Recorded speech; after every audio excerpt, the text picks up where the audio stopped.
We want to transcend the innovation to the global horizons. I, Priyanka Ravla from T-HUB, once again welcome the gathering to the awards night, the plethora of celebration for the spirit of entrepreneurship and innovation. Now, I would like to invite our beloved CEO, MSR, to give the welcome remarks.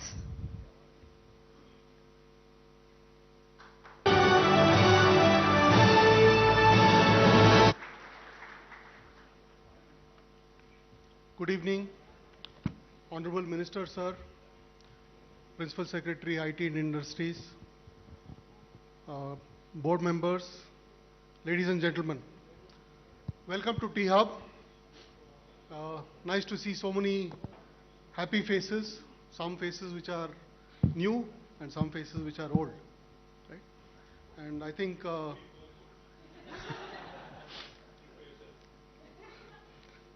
sir, age is in the mind, sir.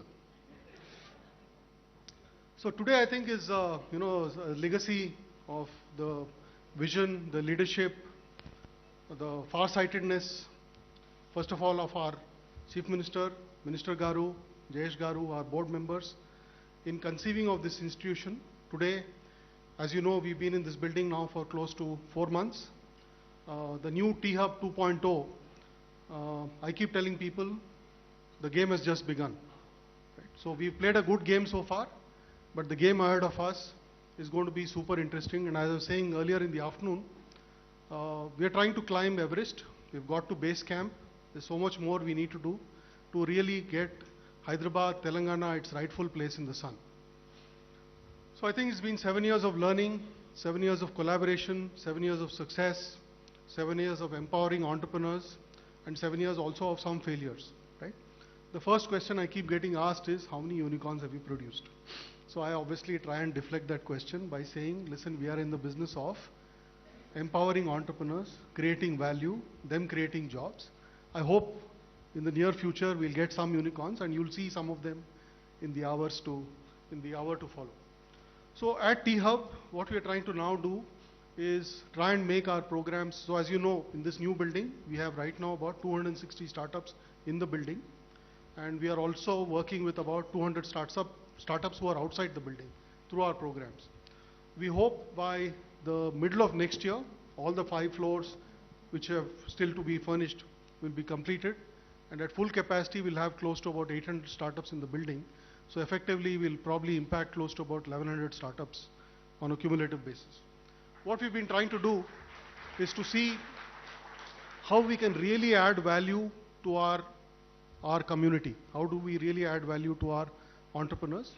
So one of the things which we've been seized of is everything we do, we should be able to measure, right?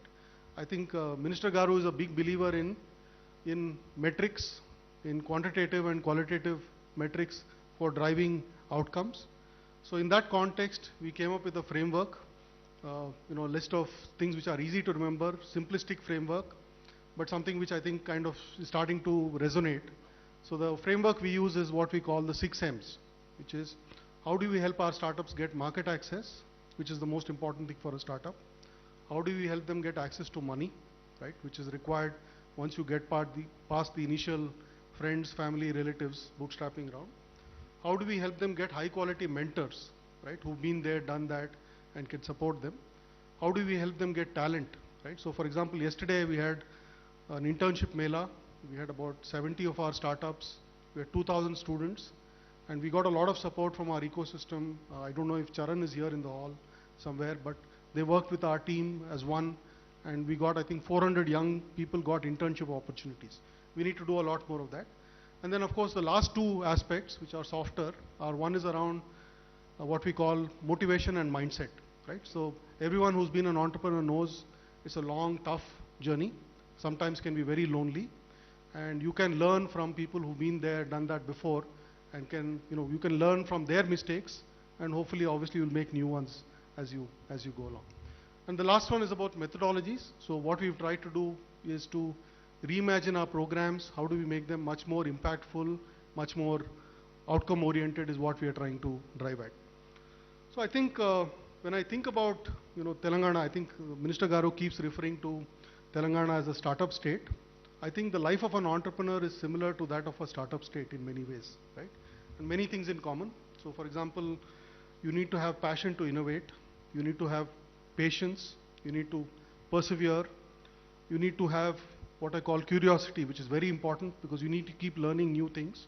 You need to be highly self-driven, and you need to have a desire to serve, common to building a state and common to building a business. So I think the entrepreneurs whom you are going to meet today, we have 26 of them. So we have 9 who are across general categories, we call them, and then 17 entrepreneurs across different sectors: healthcare, mobility, agri-tech, food, space tech, etc., whom we are going to recognize. So I think this is the beginning. I do believe many of them have the potential, not just from a valuation metric. I think we had some great panel discussions earlier today. We had two of our biggest VCs who were sitting here in the second row. We had entrepreneurs. They said, don't worry about valuation. You focus on building lasting, sustainable businesses, and the value will follow. Right? So that's a cue for us. So just quickly trying to summarize upfront, what is it that we are trying to do at T-HUB? So we see our role as an ecosystem orchestrator, not just an incubator. We are trying to, obviously, while I think there's been a lot of, obviously there's a lot of merit in the saying that money will follow good entrepreneurs, but we are doing everything we can to see how we can get more institutional investors to, first of all, get a understanding of what is happening in Hyderabad, of the great businesses which are getting built in Hyderabad, many of whom you will meet shortly, for those of you who have not met them before, and try to get them to start investing in these companies. So that's one part about enabling scale by institutional capital. The second thing which we are doing a lot of is around building communities and partnerships, right?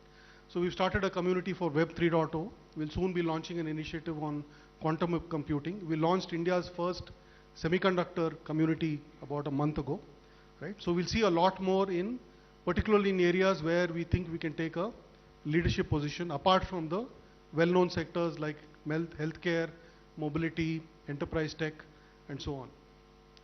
Our focus is going to be on everything we do, we should be able to measure, right? I'm maybe a little old-fashioned. What you cannot measure, you can't manage, right? So focus on driving metrics for outcomes. And last but not least, we are also conscious of our obligation to ensure that the spirit of entrepreneurship is not just limited to Hyderabad, but it also spreads into other districts. So we're working here with, where is Vijay?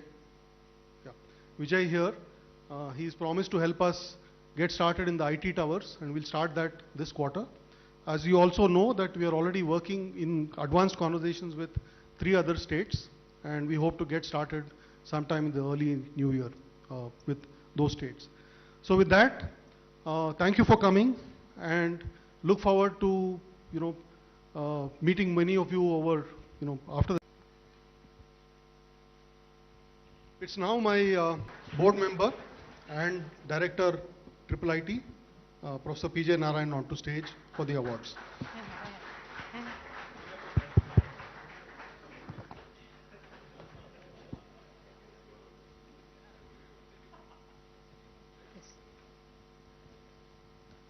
Next to excellence is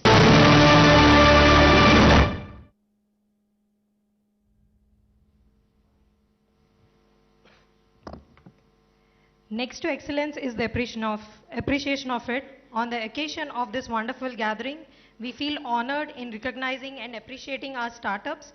We have 9 special categories of growth, bootstrapping, most innovative, resilience, women-led, so on and so forth. Then we have specific sector categories also where we are awarding the startups.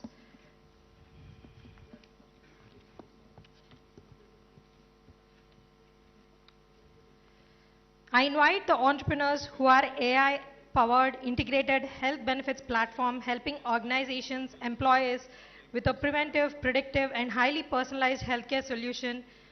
And they have been our star startup today in Telangana. It's none other than KTR. They have raised total funding of around 21 million USD, and they are serving 500 plus organizations.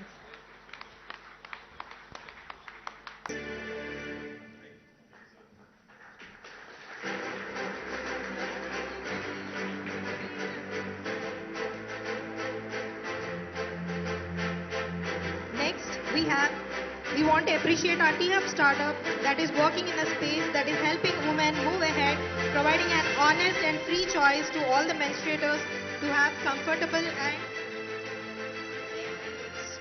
let me be a health and wellness brand to receive the Women Ahead 2022 award.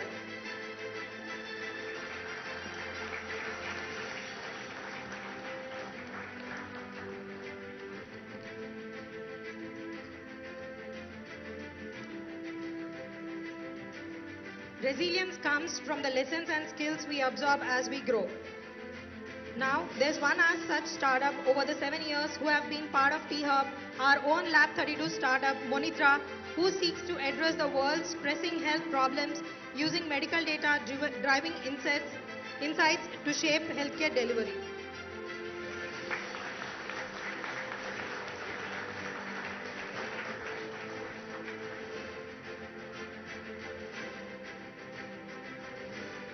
Coming up next category, we have Most Promising Innovation 2022 award going to Blue Jay, who envision to make flying simple and sustainable.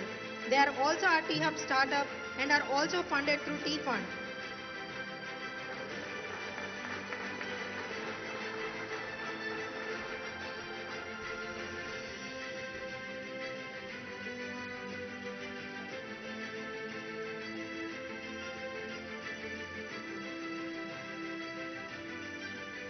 On next category, we have Top Innovator 2022 award again for Perceptine, a deep tech robotic startup building dual-arm robots that are low cost and conceptually intelligent.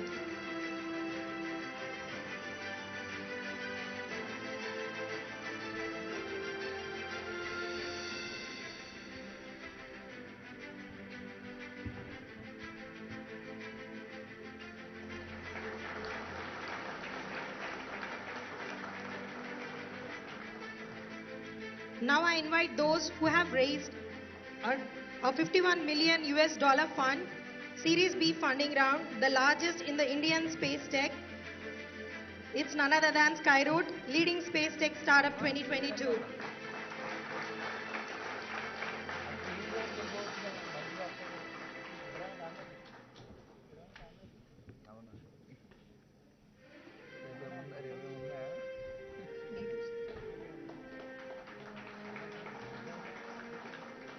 We all know D2C is the most happening space and segment of the market today. Successfully, this startup has been only footwear brand to disrupt the space by creating comfortable wear with recycled plastic bottles, recycled tires, organic cotton. It's none other than under leading online D2C startup award, we have Niman.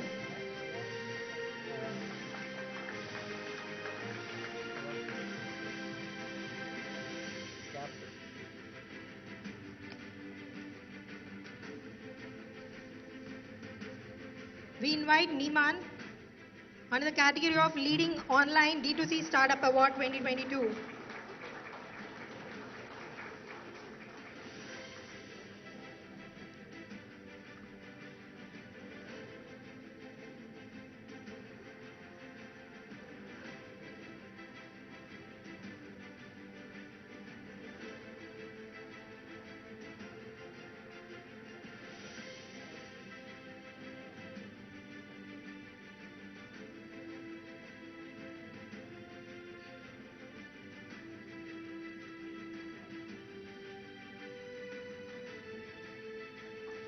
Scaling globally is every startup's long-term goal.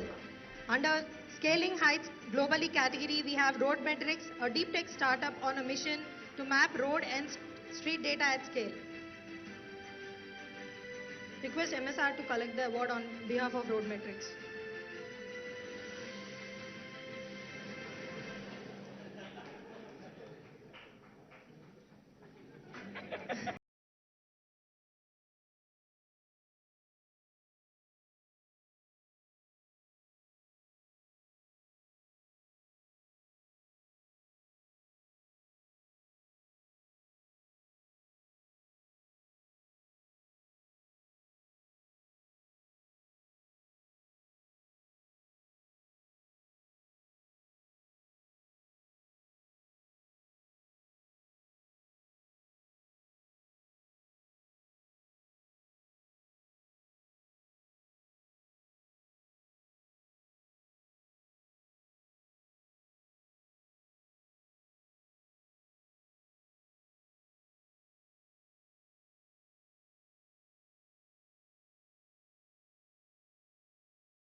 Now, we want to recognize our T-Angel startup, which is supported by Y Combinator and who have raised 500k USD, PayCrunch, a UPI-based credit line for Gen Z.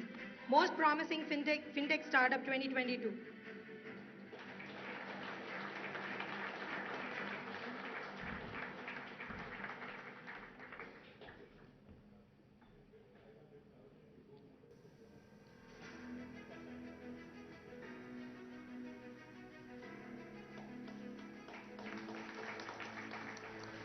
Let's recognize one more startup from the fintech sector who has been rapidly democratizing finance with their marketplace for loans and helping people with their financial products. It's none other than My Money Karma to receive the fastest growing fintech startup award 2022.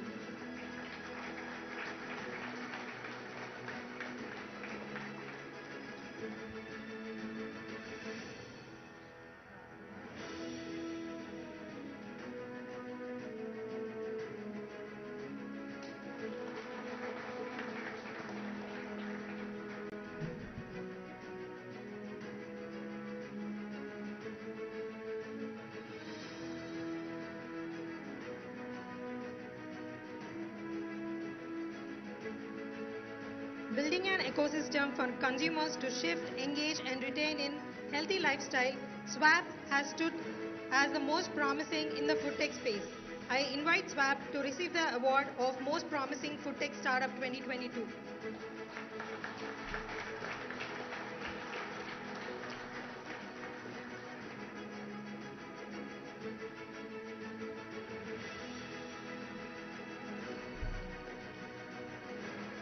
Now I invite our food, disrupting the traditional centralized food processing industry by establishing a network of farmer franchises across different parts of the geography as the most promising agri-tech startup 2022.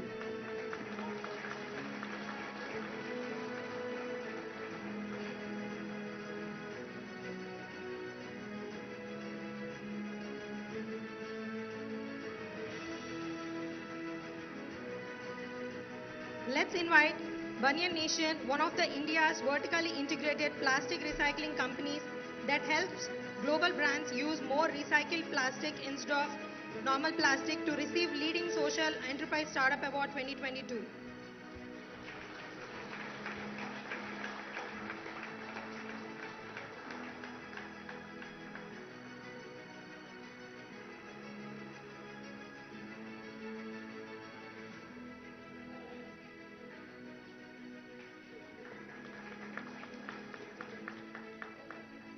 Let's invite our own Lab 32 startup, Aviro's world's first video AI marketplace with applications on facial recognition, crowd and vehicle counting, under the category of the most promising construction tech startup award 2022.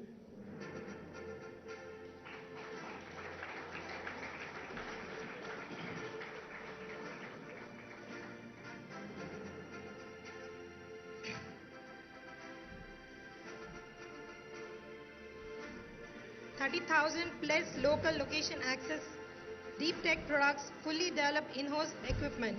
They are none other than Race Energy, building the world's largest battery swapping network across. I invite Race Energy to receive the Leading EV Startup Award.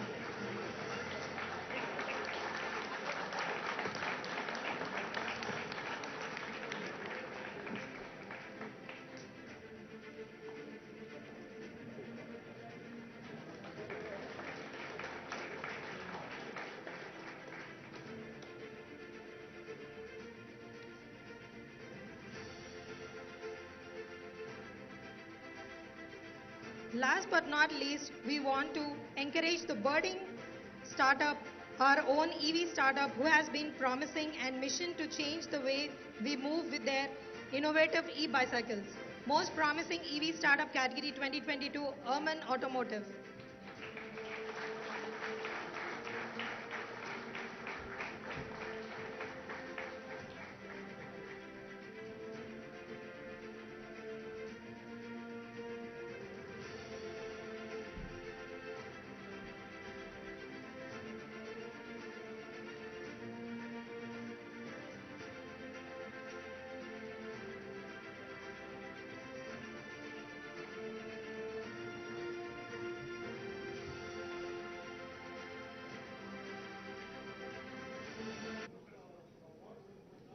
request our Minister Garu to please speak and inspire our young audience.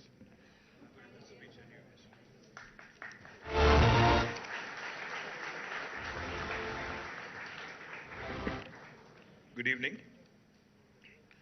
I think I tweeted about a couple of weeks ago that I can't read without my reading glasses, so I'm going to have a tough time. But I'll act like I'm able to read everything, and you'll pretend like you're able to also process everything, all right? Good evening. Thank you, to the entire team of T-HUB. It's always a pleasure. It's always great, a feeling of great pride when I come back to T-HUB because, it's like seeing your kid growing up. PJN was just telling me, he was very fondly reminiscing that on 2000, was it? Right, 6th June. See, the state of Telangana was formed on the 2nd of June, 2014. And I think exactly 2 days or 3 days later, myself and my then IT secretary, Harpreet Singh, and there was somebody else, I don't remember who. We were all at ISB, the Indian School of Business. And then we had a meeting with PJN and his team of Triple IT. We had Ajit was then, Ajit Rangnekar, I don't know where he is now. Is he here? Rangnekar was the dean of ISB. And then there was a bunch of us, including Srini and others, who all, initially sat there, were trying to process, understand a little bit about innovation, try and understand, what needs to be done in Hyderabad, etc. One of the questions very innocuously that I asked, I think that may have been very naive at that point of time to all those who gathered around. I said, what is the X factor that Bangalore has, which Hyderabad doesn't?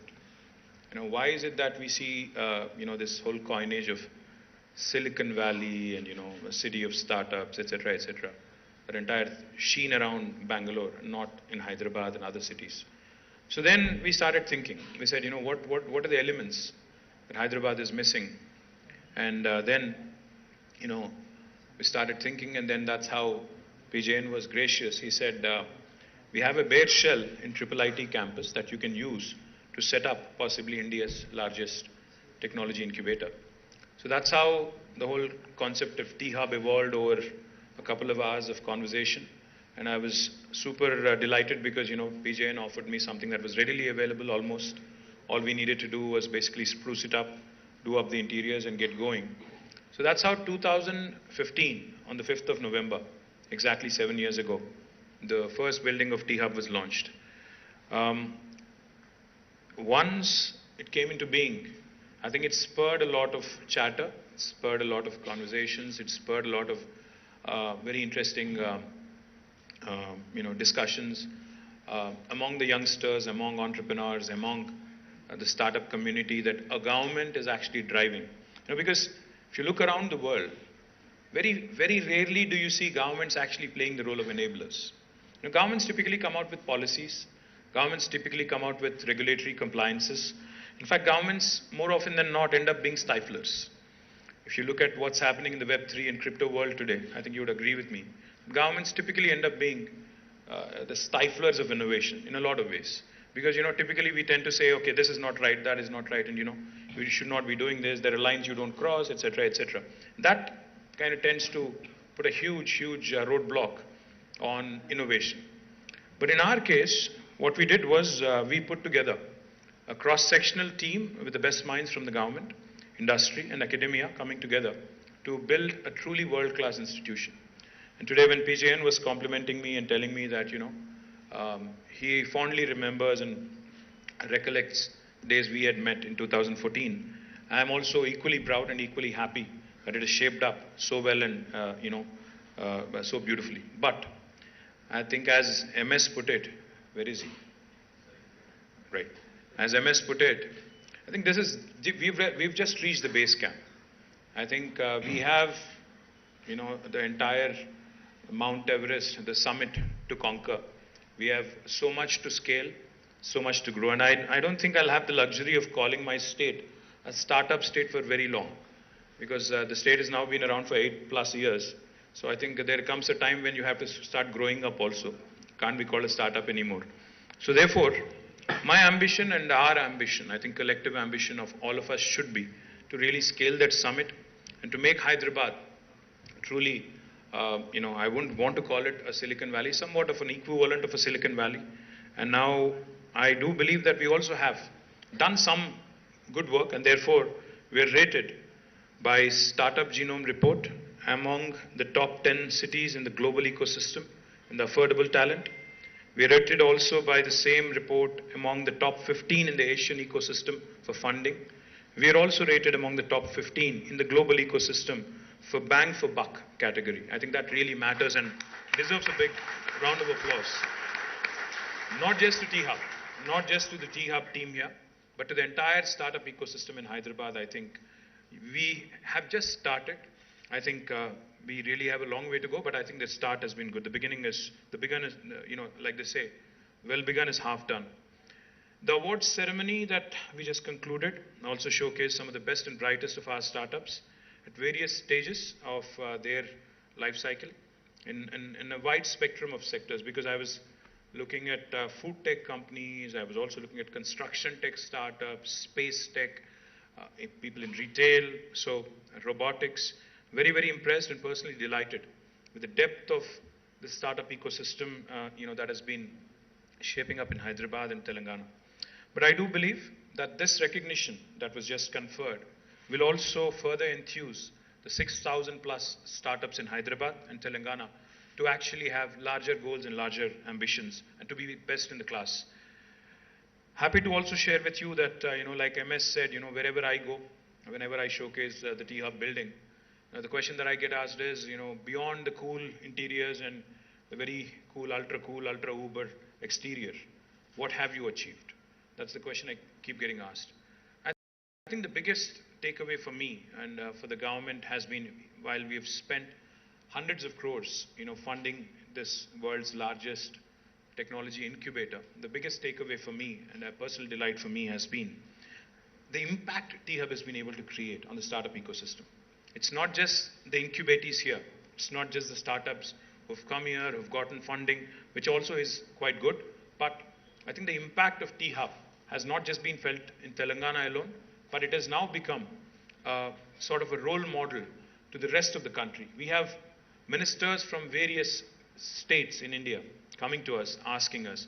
Srini was just telling me how our MOU that we signed with Goa government back in 2017, if I remember correctly, or 2018, with the then Chief Minister Lakshmikant Parsekar, who was also the IT Minister then, is now shaping up rather well and is now actually, giving room for Goa also to start working on something very similar to T-HUB.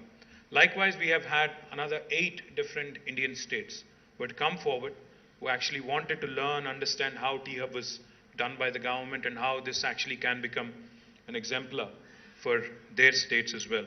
We've impacted more than 2,000 startups through various programs and initiatives, that is T-HUB alone, approached over 600 corporates for innovation programs, and have created a pool of more than 100 plus mentors who are tasked with nurturing the next generation of entrepreneurs. We're happy to share also that till date, more than $1.9 billion in funding has been raised by T-HUB cohort startups. The world-class infrastructure, supported by a strong ecosystem, is attracting entrepreneurs from across India. We also have fruitfully collaborated with many key partners and government entities such as Department of Science and Technology, Niti Aayog, IDEX, METI, corporates, academic institutions such as ISB, IIT Hyderabad, various other IITs, NALSAR, and also ecosystem enablers such as TAI, HICIA, FTCCI, etc. And we also, of course, by way of collaboration, have coordinated and collaborated with a number of other incubators from across India and across the world as well. T-HUB also represents not just the entrepreneurial zeal, but also the values we cherish, values of integrity, humility, excellence, collaboration, and of course, innovation. By bringing all these jigsaw pieces of the puzzle together, we aim to break the silos and ensure that Hyderabad is the go-to place for any entrepreneur in India and possibly by extension in the world as well. Very recently, I think last week, we've had the entire team of bureaucracy led by our Chief Secretary, do a workshop here, a day-long workshop in T-HUB, which was hosted by my very able Principal Secretary, Jayesh Ranjan. I'd like to thank him because, the feedback I've gotten with Jayesh's presentation and the entire ecosystem's participation, particularly being led by T-HUB, was so good. In fact, one of the principal secretaries wrote a message to me saying, typically in the world of bureaucracy, innovation is a word that we don't hear very often. And when we were at T-HUB and when we interacted with all the startups, now we are excited to also elevate our game. We are excited also to bring in the innovation angle into our sphere of work so that we can contribute more to this state that has been growing brilliantly. Our finance, Special Chief Secretary Finance called me particularly, and he told me something very, very exciting. He said, the state of Telangana, gross state domestic product has increased from 5,06,000 crores in 2014 to 11.55 lakh crores in 2021. But what he said was something even more exciting. He said, sir, we grew at 11% on an average, despite COVID, despite a lot of other challenges. But he said, if we can only grow 4% more by way of, and if that 4% can come by way of incremental innovation, then this 11.55 lakh crore of GSDP can become 30 lakh crore in the next 5 years. So that is the ability, that is the kind of tangential intervention that innovation can bring in, even into government. So I'm super delighted that not only has the private sector and youngsters and startups have been enthused and impacted by T-HUB, even the governments, we are typically called the most jaded, in the political class, the bureaucracy. We get laughed at, we get scoffed at, we are not taken very seriously by the startup community. But I can tell you, even we are kicked up about the whole idea of bringing in the element of innovation into our sphere of life. And I've been saying this many times, but let me say it again. For all the startups in T-HUB, I've promised you before, and I have asked my Chief Secretary and Principal Secretary IT as well to reiterate, and I'll reiterate again on my personal behalf as well. Government will be your first customer. We will give you a proof of concept should there be that need. So please reach out to us. But the expectations of us are huge. Like MS said, we have just reached the base camp and we have built beautiful buildings, infrastructure, platform for young Indians to come innovate. But I think since the expectations in terms of impact, expectations in terms of the sustainable enterprises that are created, number of jobs, most importantly, because we are a growing country, a growing economy, growing state, we need more and more jobs being created. Because as we all know, today's startup is tomorrow's large MNC, which creates millions and millions of jobs. Complex societal problems being solved by way of innovation, even complex problems of governance being addressed in terms of better citizen grievance redressal. So, all in all, the expectations are high, and my compliments to the entire team of T-HUB, to all those who work from day one, to the team that's working now. Onwards and upwards, and I look forward to many, many more anniversaries and many, many more of these celebrations. Thank you. Jai Telangana.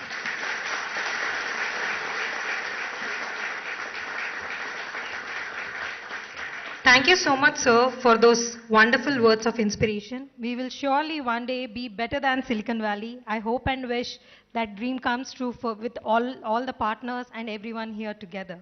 Now, I would like to welcome Anish, who is the CDO of T-HUB. He's pivoted himself from being a Kargil veteran, Indian Air Force pilot, to being entrepreneur and helped startup Mygate to build 2 multi-million companies as well. As part of our 6M2P framework, we would like to present our impactful and metric-driven startup programs, showcase our value partners, and pay gratitude to our mentors. Floor is all yours, Anish. Thank you, Priyanka. I think, like the minister rightly said, right, it's time for the building to show what can be done inside the building, right? We need to move more the narrative into what is happening inside the building. We will focus on three things, essentially, right? The first is the methodology piece, right? What happens next? Startups, today, around 87,000 startups are registered in India, right? And only around 4,700 odd startups have raised some kind of funding, which means that they've got a sort of some kind of a market validation. That means around 94% of the startups today are not getting market validation in some form or the other. How can we reduce that percentage? Right? And that is what we want to build in everything inside the building. The first aspect is that of methodology. What do I do next? So we have identified saying that in the life of a startup, from the idea stage to the IPO stage, there are many breakpoints where a startup seems to be failing. So we've identified these breakpoints. For example, if you have an idea, right, how do I make sure that there is a solid business model behind it, even before you start spending on a product, right? So from the idea stage, how do you create a product stage? From the product, how do you get market validation? From the market validation, how do I get you business ready? From business readiness, how do I get you to funding readiness? Right? At all of these places, what we try to do is we try to get an intervention of a methodology. We put you through a course. We design the course correct, specific to that need. So we have designed something called 100 days to anything, which means we have a 100-day course to get how your product ready. We have a 100-day course to how to get your business model ready. A 100-day course to how to get your funding readiness. If I have to give you an example, right? There's a doctor. He knows that there's a medical problem. He knows the solution to his problem. But he is not upskilled enough to create a product out of it.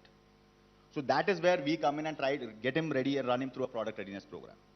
Now, once he had this product ready, how does he take it to the market? How does he validate with the market? How does he do his pricing right? Does he identify his user right? Does he identify his client right? It might be somebody who might be using it, but somebody else who's paying for it.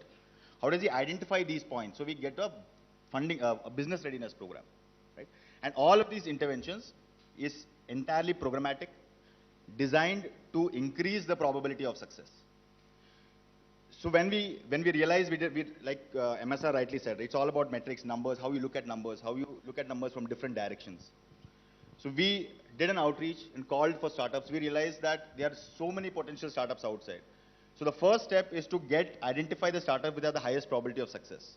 Today, all our courses have an acceptance rate of 4%, which means for a cohort size of 20, we get approximately 500 applicants.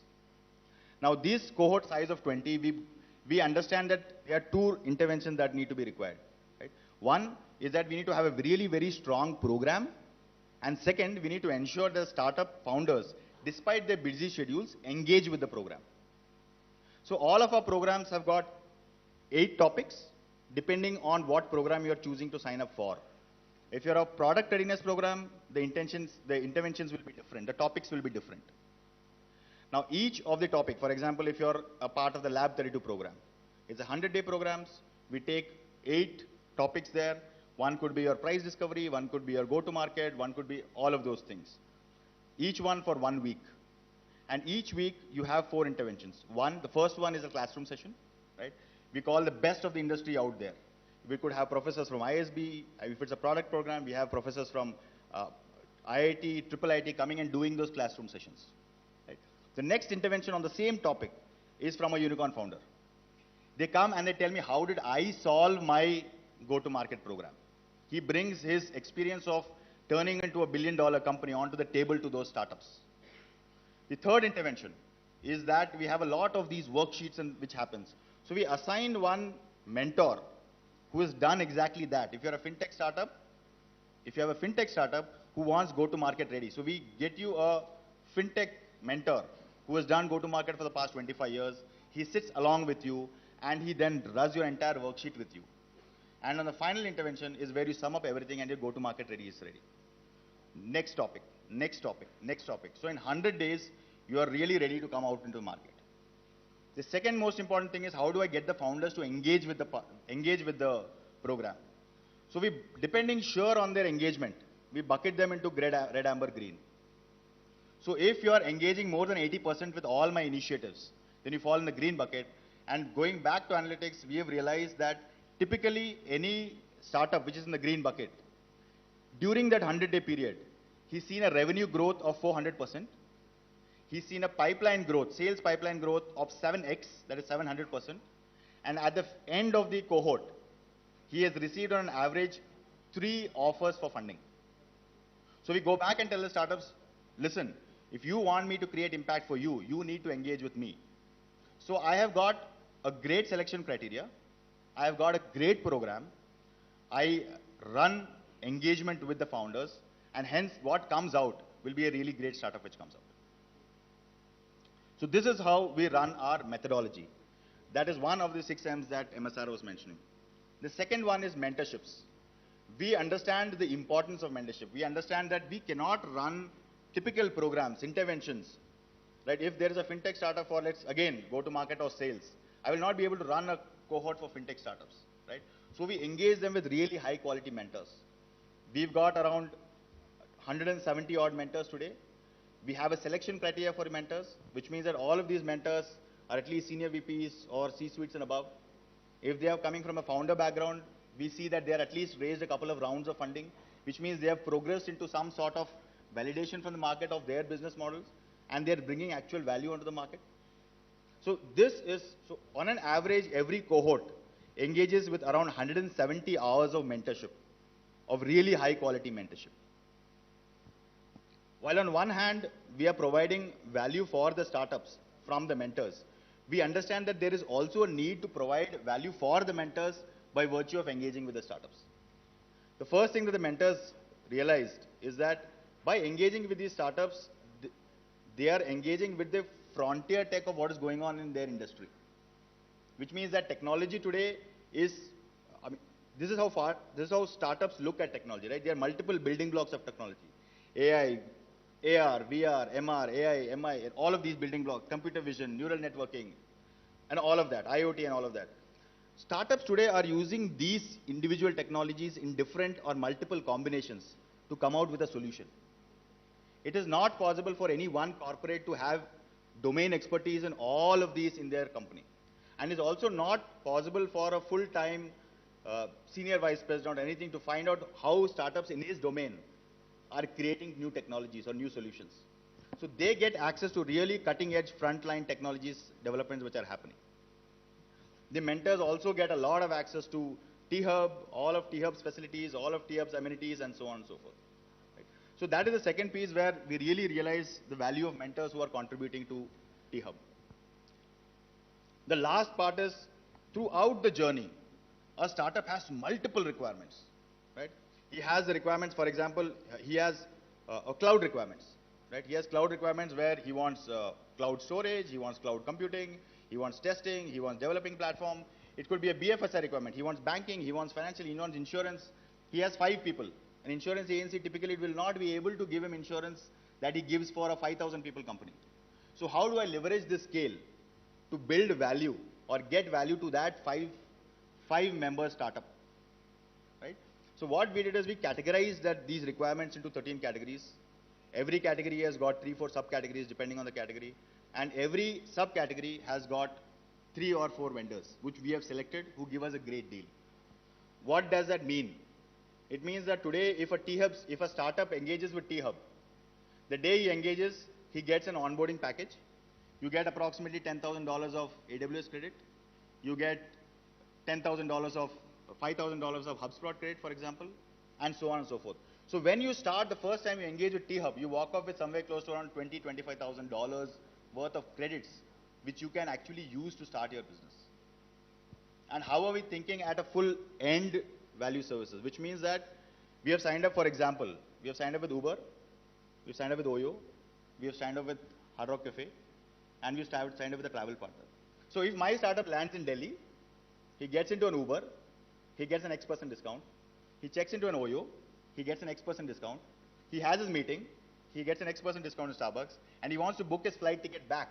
He again gets a discounted price back. So I think this is how we are looking at an end-to-end partnership for all of our startups. So the aim of this building is to create that entire environment inside the building. If I want to get my pitch deck ready, I've got 7 VCs in the building. I just walk across the corridor, show my pitch deck to him and tell him, sir, where are my holes? Tell me, where do I need to plug? Tell me what is going on in the market, how are investors looking at pitch decks today? Right? He wants his Google credits, he comes here. He wants legal support. right? We signed up with legal support. Adam, HR, legal, finance, compliance, accounting, auditing, you name it, we've got partners for all of them. Right? So I think that is how T-HUB is starting to build value for all of his startups at any intervention. So I probably will rest my case here.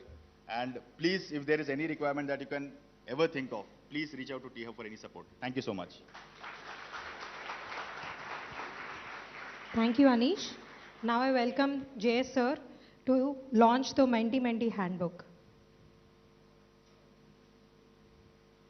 Request KTR Garu to come onto the stage to unveil the Mentor-Mentee handbook and guidelines.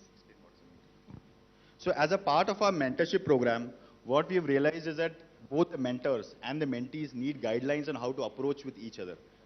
So what we realized is we have created a mentor handbook, which is the do's, don'ts, best practices of how they should be engaging with mentors, and a mentee handbook on what to do and what not to do when they are engaging with mentors.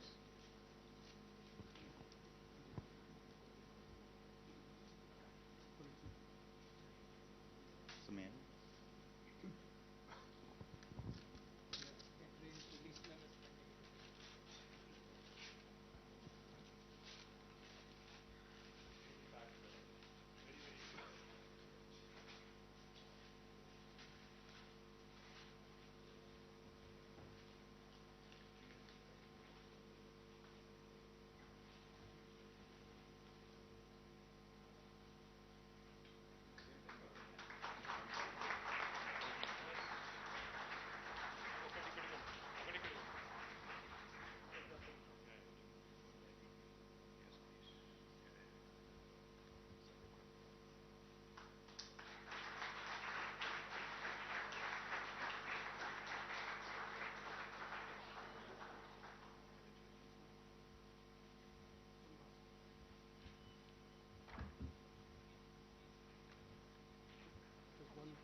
One last thing before Minister Garu has other obligations, so before he goes.